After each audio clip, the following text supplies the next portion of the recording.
Hello again, everyone. Happy Tuesday. Hope everyone's doing good. I hope you guys are staying sane, and I'm sure you guys are starting to get a little crazy. I know it's getting crazy over here. For today's lesson, solving quadratic equations, but notice it's not in standard form, which is what we just got done doing, which was on the test. So the first equation, x squared equals 36. When we have x squared, to get rid of one of those two x's, we want to take the square root. So if we take the square root of one side, we need to take the square root of the other. So the square root of x squared is x. And the square root of 36 is 6. However, do realize that the answer is going to have 2. There's a positive 6 and a negative 6. So if I simply change the color and we rewrite that equation, we had x squared equals 36. Let's plug in 6.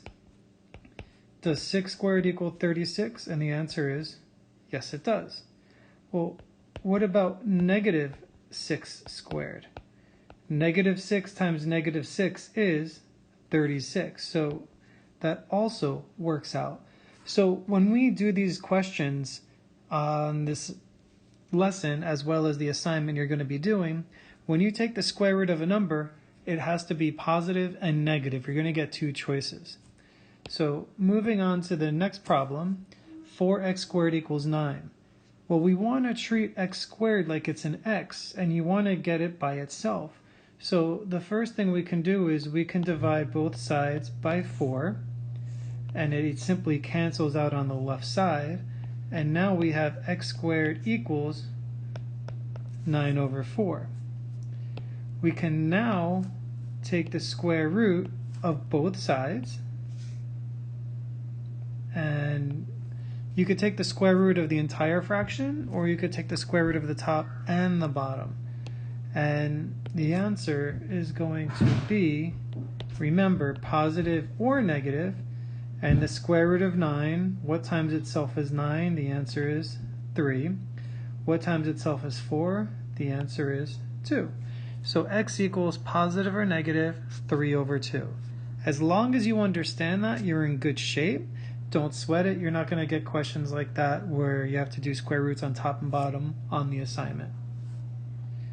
Moving along. Again, we want to get x by itself, and this question is a little different.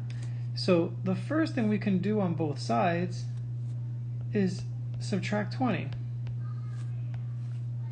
Everything else on the left side stays the same, but the 20 is gone.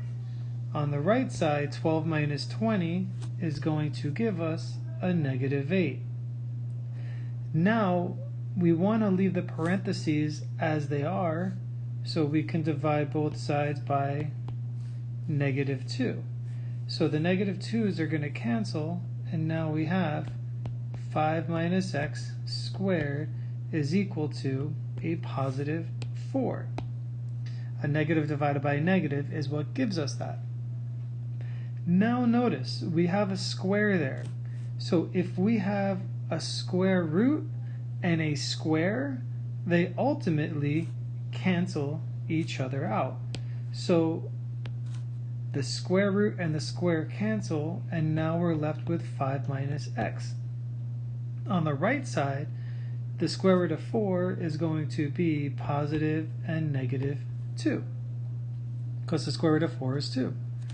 Now we can subtract 5 on both sides, and I'm going to write the negative 5 first.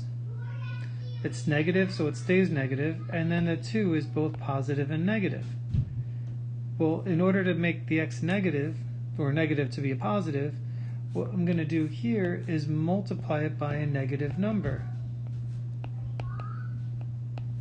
So when we multiply it by a negative number, a negative times a negative is a positive. And here, you kind of do the distributive property. Negative 1 times negative 5 is positive 5. And then this really isn't going to change a whole lot. So 5 plus 2 is 7. That's the first solution. And 5 minus 2 is 3.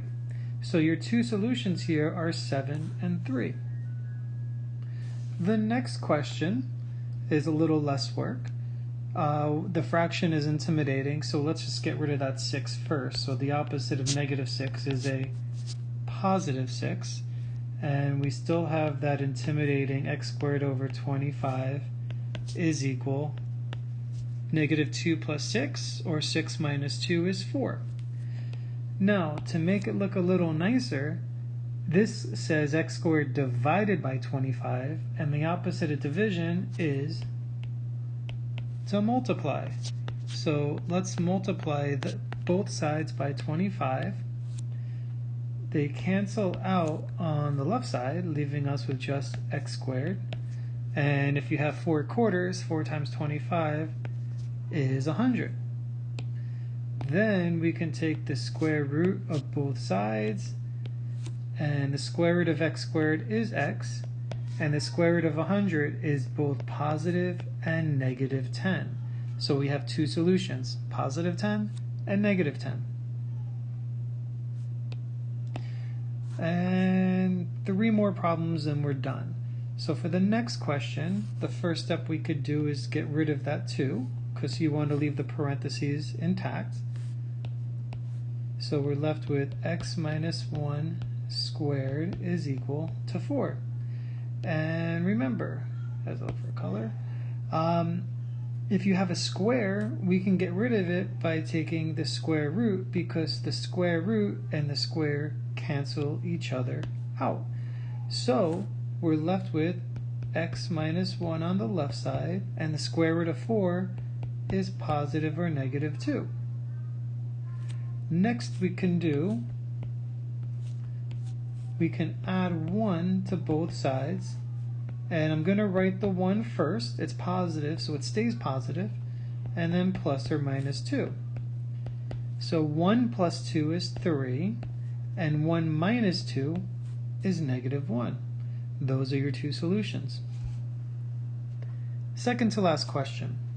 We can subtract 448 on both sides.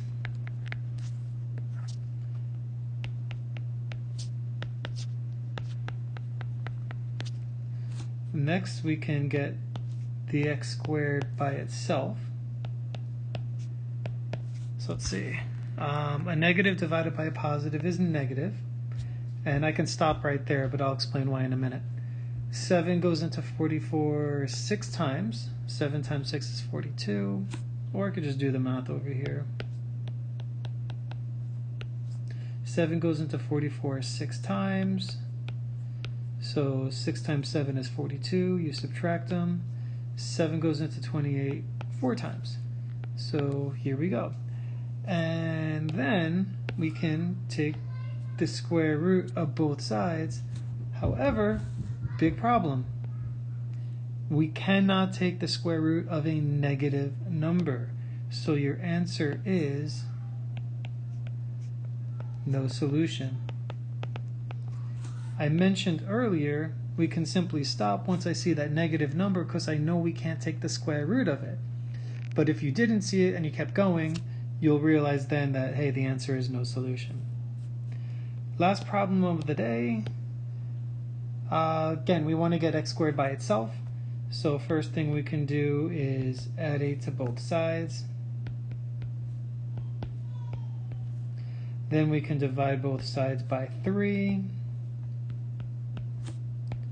21 divided by 3 is 7. And the last step, we can take the square root of both sides. Oh, whoops, didn't mean to do that. We could take the square root of both sides. The square root of x squared is x, and the square root of 7 we don't know. You can leave your answer like that, and that's perfectly fine, because in other problems, when we had x equals the square root of 4, we would write x equals positive or negative 2. So if you're wondering where's the positive or negative, it's really not necessary, because the square root of 4 is perfectly fine because you never took the square root. Here we never took the square root of 7, so you can leave that as your answer. And with that, the lesson is done. I got it in under 10 minutes. Honestly, guys, I hope you guys are all doing well. Quarantine is to be lifted May 15th. I haven't heard anything else, so a couple more weeks before you can start going out a little bit. But remember, just be safe, be smart, be yourselves, and if you have any questions, please email me. I think we're in the final 5 weeks or so we're almost done, the final stretch. Get your work done, and I'll talk to you guys soon. Bye.